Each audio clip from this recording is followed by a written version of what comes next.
Breaking news చూస్తున్నాం. తూర్పుగోదావరి జిల్లా కాకినాడలో వరలక్ష్మి అనే యువతి ఆత్మహత్యా యత్నం చేసింది. ప్రేమ పేరుతో మోసం చేసిన ప్రవీణ్ చక్రవర్తి పెళ్లికి నిరాకరించడంతో తీవ్ర మనస్తాపానికి గురై సూసైడ్ చేసుకునేందుకు ప్రయత్నం చేసింది.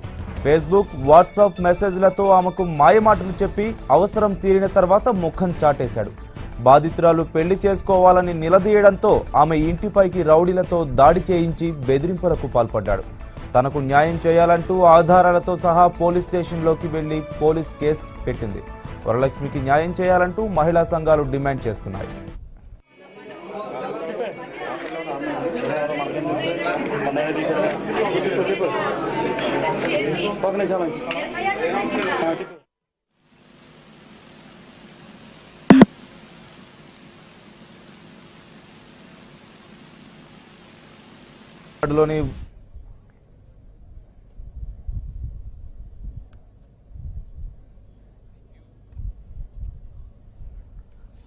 కాకినాడలోని వరలక్ష్మి ప్రేమ వ్యవహారానికి సంబంధించి మరింత సమాచారం మా ప్రతినిధి వంశీని అడిగి తెలుసుకుందాం. వంశీ, చెప్పండి, వరలక్ష్మికి ప్రవీణ్ అసలు ఎలా పరిచయం అయినట్టు తెలుస్తోంది? నందు, ఈ ప్రేమ వ్యవహారం చూసుకున్నట్లయితే ఈ ఫేస్బుక్ లో పరిచయం అయినటువంటి ప్రవీణ్ చక్రవర్తి పూర్తి స్థాయిలో ఈ వరలక్ష్మికి 2015 మేలో పరిచయం అయ్యాడు. అయితే ఈ పరిచయం నేపథ్యము ఇద్దరు కూడా ప్రేమ వ్యవహారం స్టార్టింగ్ లో చేసుకుని ప్రత్యేకంగా వీళ్ళిద్దరూ కూడా ఒక ప్రాంతంలో కలవడం జరిగింది. ఈ కలవడంలో ప్రవీణ్ చక్రవర్తి ఆమెకు అనేకమైనటువంటి బహుమతులు, ఫోన్లు, ల్యాప్టాప్లు ఇవ్వడం జరిగింది. ఈ నేపథ్యంలో ఆమె అతన్ని నమ్మి బాగా అతనితో సాంగత్యం చేసినటువంటి పరిస్థితి ఆమె చెప్పినటువంటి పరిస్థితులు మనం గమనించవచ్చు. అయితే ప్రవీణ్ చక్రవర్తి ఆయనకు సంబంధించి పూర్తి స్థాయిలో కొన్ని చిల్డ్రన్ హోమ్స్, అలాగే ఒక పాస్టర్ గాను, ఒక విద్యా సంస్థకు సంబంధించినటువంటి డైరెక్టర్ గాను, అధినేతగాను ఉన్నారు. అయితే ఈయన ఎంతో పలుకుబడి ఉన్నటువంటి వ్యక్తి. ఇటువంటి వార్తలకు ఎక్కడం కొద్దిగా హాస్యాస్పదంగా ప్రజలందరూ కూడా అంటున్నారు. అయితే ఈ అమ్మాయి రోడ్డు ఎక్కవలసినటువంటి పరిస్థితి ఎందుకు వచ్చింది అన్నది పరిస్థితి గమనించుకున్నట్లయితే వరలక్ష్మి అనే ఆమె జీ మావిడాడ, గొల్లల మావిడాడకి సంబంధించినటువంటి గ్రామానికి చెందినటువంటి అమ్మాయి. ఈ అమ్మాయి దళిత కుటుంబంలో పుట్టినటువంటి బిడ్డ. ఈమెకు తల్లిదండ్రులు అందుబాటులో లేకపోవడం, ఆమె తల్లి ఎక్కడో దుబాయ్ లో ఉద్యోగరీత్యా పని నిమిత్తం అక్కడ పనిచేయడం, ఒంటరిగా ఇక్కడ ఉండడంతో ఈమె హోటల్ మేనేజ్మెంట్ నేర్చుకోవడానికి కాకినాడలో ఇక్కడికి చేరుకున్నది. కాకినాడ చేరుకున్న తర్వాత ఈమెకి ఫేస్బుక్ లో రిక్వెస్ట్లు రావడంతో ప్రవీణ్ చక్రవర్తితో పరిచయం ఏర్పడింది. ఈ పరిచయం వల్ల ప్రేమగా మారింది. ప్రేమ వ్యవహారంలో పూర్తిగా ఈమె ప్రవీణ్ చక్రవర్తిని నమ్మి మోసపోయానంటూ రోడ్డు ఎక్కడం జరిగింది. ఈ నేపథ్యంలో ఆమె దగ్గర ఉన్నటువంటి ఆధారాలన్నిటితోటి కూడా కాకినాడ సర్పవరం పోలీస్ స్టేషన్ లో 24వ తారీఖున కేసు నమోదు చేశారు. ఆ కేసు నమోదు చేసిన వెంబట ఆమె మీడియా ముందుకు రావడానికి కొద్దిగా భయపడినటువంటి పరిస్థితి మనం గమనించవచ్చు.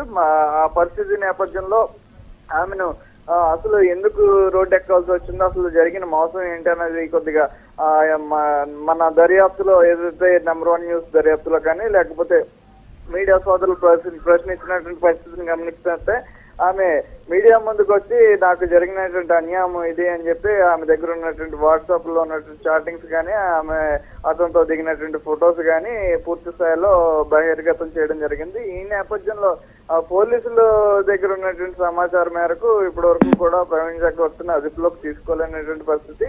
ఏ కారణం చేత మరి పోలీసులు అదుపులోకి తీసుకోలేదని ప్రశ్నించిన పిమ్మట పోలీసులు దీనికి సమగ్రమైనటువంటి దర్యాప్తు జరుగుతుంది. దర్యాప్తు అనంతరము ప్రవీణ్ చక్రవర్తి తప్పు చేశాడని నిర్ధారణ అయిన అనంతరము వెంటనే అదుపులోకి తీసుకోవడం చేస్తామని చెప్పి పోలీసులు ఇప్పటికే వెల్లడించారు.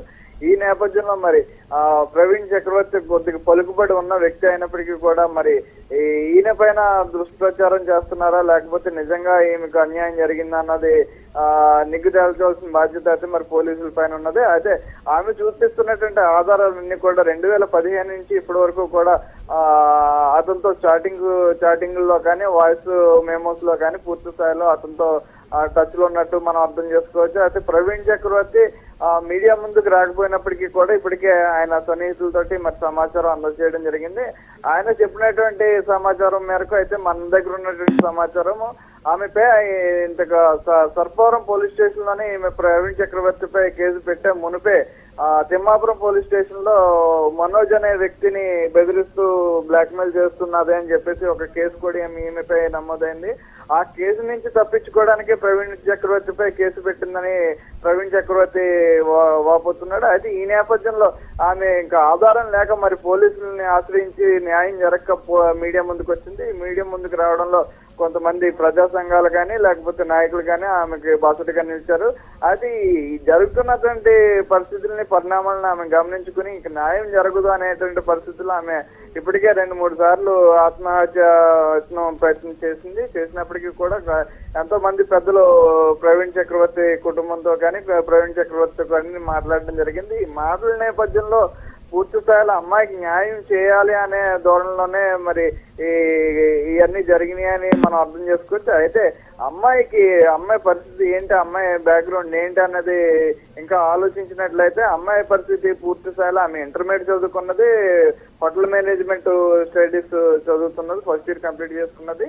అయితే ఈ నేపథ్యంలో ప్రవీణ్ చక్రవర్తికి కొన్ని విద్యా సంస్థలు లేకపోతే ఆయనకు ఉన్నటువంటి స్వచ్ఛంద సంస్థలు, ఆయనకు ప్రైవేట్ గా కొన్ని హోటల్స్ ఇలాగ కొద్దిగా ఆర్థికంగా ఉన్నటువంటి పలుకుబడి ఉన్నటువంటి వ్యక్తి పైన ఇలాంటి దుష్ప్రచారం చేస్తున్నారని ప్రవీణ్ చక్రవర్తి వాపోతున్నాడు. ఇదంతా వాస్తవం కాదు.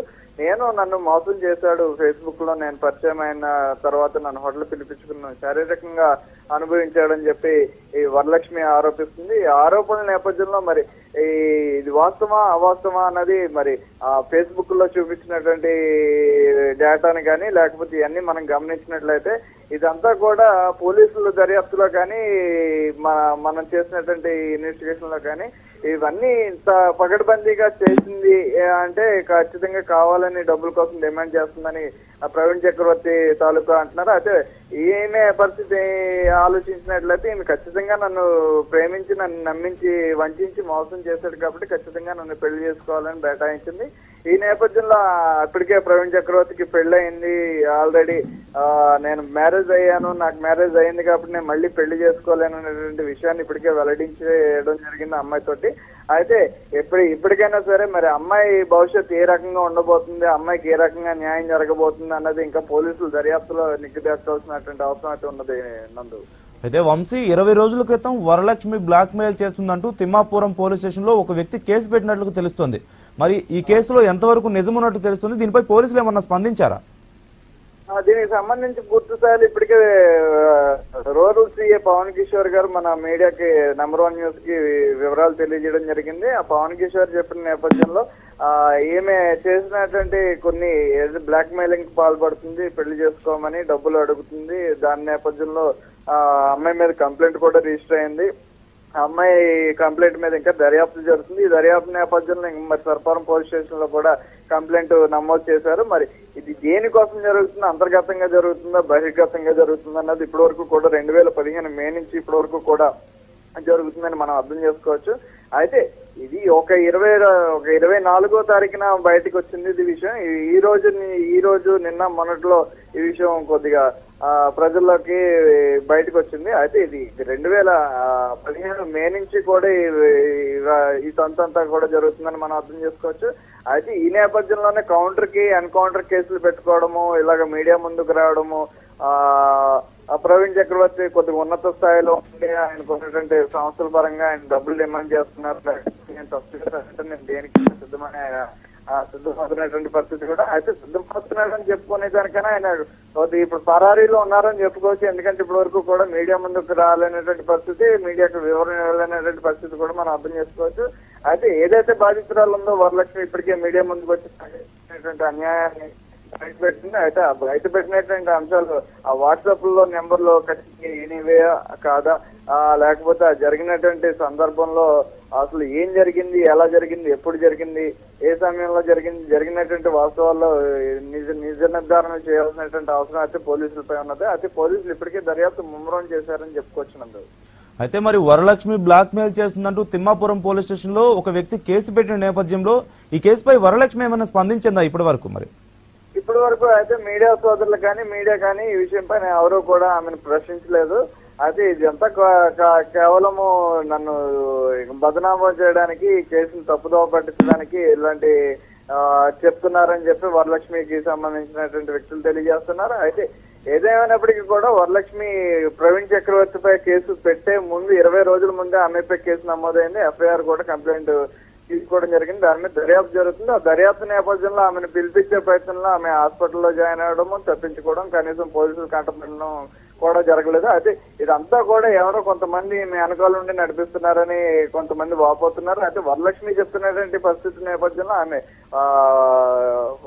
వయసు పరంగా 20-21 సంవత్సరాలు ఉంటుంది. అయితే ఆమె అంత ప్లాన్డ్ గా పకడ్బందీగా చేస్తుందంటే ఎవరో నమ్మశక్యం కానటువంటి పరిస్థితి. ఎందుకంటే ఇంటర్మీడియట్ తర్వాత చేస్తున్నటువంటి హోటల్ మేనేజ్మెంట్ కి సంబంధించి కొద్దిగా చదువుకుంటున్నామే. అయితే ఇది ఏమన్నా కావాలని చేశారా, లేకపోతే వరలక్ష్మి నిజంగా మోసపోయిందా అన్నటువంటి విషయంలో పూర్తి స్థాయిలో ఇప్పటి వరకు మనకున్నటువంటి సమాచారం మేరకు అయితే ఆమె మోసపోయిందని అందరూ నమ్ముతున్నారు. ఆ నమ్మినటువంటి విషయాన్ని ప్రజలందరూ కూడా దీన్ని ఖండిస్తున్నారు. ఇటువంటి వారిని పూర్తి స్థాయిలో శిక్షించాలి. అది వాస్తవం అయితే తప్పనిసరిగా ఎవరైనా శిక్ష పొందవలసిందే. దీనికి ఎట్టి పరిస్థితుల్లో కూడా వరలక్ష్మికి న్యాయం జరిగేంత వరకు కూడా నాయకులు కానీ, శిశు సంక్షేమ కాకపోతే మహిళా సంఘాలు కానీ ఆమెకు పూర్తి స్థాయిలో మద్దతు ఇస్తున్నారు. మద్దతు ఇచ్చిన నేపథ్యంలో అసలు వాస్తవం లేకుండా ఇంతవరకు కూడా ఒక యువతి రోడ్డుపైకి ఎక్కి నాకు మోసం జరిగింది, నన్ను వంచారు, నేను మోసపోయాను అనేటువంటి పరిస్థితి ఇప్పటి వరకు కూడా ఎవరు రాలేనటువంటి పరిస్థితి. ఎంతో ధైర్యం చేసి ఒక ఆడపిల్లకి జరిగినటువంటి అన్యాయాన్ని పూర్తి స్థాయిలో అరికట్టాలి. ఇటువంటి మోసం చేసినటువంటి వారిని పూర్తి స్థాయిలో శిక్షించాలని చెప్పి ప్రజా సంఘాలు కోరుకుంటున్నాయి. ఈ నేపథ్యంలో మరి పోలీసులు, ప్రభుత్వ అధికారులు మరి ఏ రకంగా దీన్ని స్పందిస్తారో, ఏ రకంగా దీన్ని డీల్ చేస్తారో, ట్యాకిల్ చేస్తారో అన్నది మనం ఇంకా చూడవలసినటువంటి పరిస్థితి ఉన్నది. అయితే ఈమెపై పోలీసులు కేసు నమోదు చేయడం అయితే వాస్తవం. అదే విధంగా ప్రవీణ్ చక్రవర్తిపై ఈమె పెట్టినటువంటి కేసు కూడా వాస్తవం అని మనం పూర్తి స్థాయిలో మన నిర్ధారణ చేసినటువంటి పరిస్థితి కనిపిస్తుంది నందు. అయితే వంశీ, మరి ప్రవీణ్ కి ఇప్పటికే పెళ్లైనట్లుగా కూడా తెలుస్తుంది. మరి ఈ పరిస్థితిపై వారి కుటుంబ సభ్యులు ఏమైనా స్పందించినట్టు తెలుస్తుందా మనకు? వాళ్ళ కుటుంబ సభ్యులు అయితే మా కుమారుడు ఎవరైతే ప్రవీణ్ చక్రవర్తి ఉన్నారో, ప్రవీణ్ చక్రవర్తి తప్పు చేసినట్లయితే ఆ తప్పుకు శిక్ష అనుభవించవలసిందే తప్పనిసరిగా. దీన్ని ఎవరో కూడా అడ్డుకునే పరిస్థితి లేదు. కాబట్టి మీ దగ్గర ఏదన్నా తప్పనిసరిగా ఆధారం ఉన్నట్లయితే మీరు తప్పనిసరిగా దాన్ని బయటపెట్టండి. మా దగ్గర ఉన్నటువంటి ఆధారాలతో మేము ముందుకు వస్తాము. తప్పనిసరిగా ఏది నిజమో, ఏది వాస్తవమో, ఏది అవాస్తవం అనేది నిక్కు తెలుద్దాము. తప్పనిసరిగా వాళ్ళు ఇప్పటికే డైరెక్ట్ గా చెప్పడం జరిగింది. అదే అమ్మాయికి సంబంధించి వాళ్ళ బంధువులు కానీ, స్నేహితులు ఇప్పటి వరకు కూడా బయటకు వచ్చినటువంటి పరిస్థితి. అమ్మాయికి సంబంధించి పూర్తి స్థాయిలో ఆమెకు ఒక తల్లి ఉన్నది. ఆమె ఎక్కడో కువైట్ లో పనిచేసుకుంటుంది. ప్రవీణ్ చక్రవర్తి కుటుంబ సభ్యులు చెప్పినటువంటి నేపథ్యంలో ఏమిటంటే మీ కుటుంబ సభ్యులు ఎవరైతే ఉన్నారో రమ్మనండి, మాట్లాడదాం. మా కుటుంబ సభ్యులను కూర్చోబెట్టి మాట్లాడి తేల్చుకుందాము. ఇది ఎవరు తప్పు చేశారో, ఎక్కడ జరిగింది, ఎలా జరిగింది అంటే ఇప్పటి వరకు కూడా అమ్మాయికి సంబంధించినట్టు బాబాయి, మామయ్య లేకపోతే బావలో తప్ప ఇందులో ఎట్టి పరిస్థితుల్లోనూ కుటుంబ సభ్యులు తల్లి కానీ ఆమెకు సంబంధించినటువంటి ఎవరు కూడా ముందుకు రాలేనటువంటి పరిస్థితి అయితే మనం గమనించవచ్చు. Right, thank you Vamsi.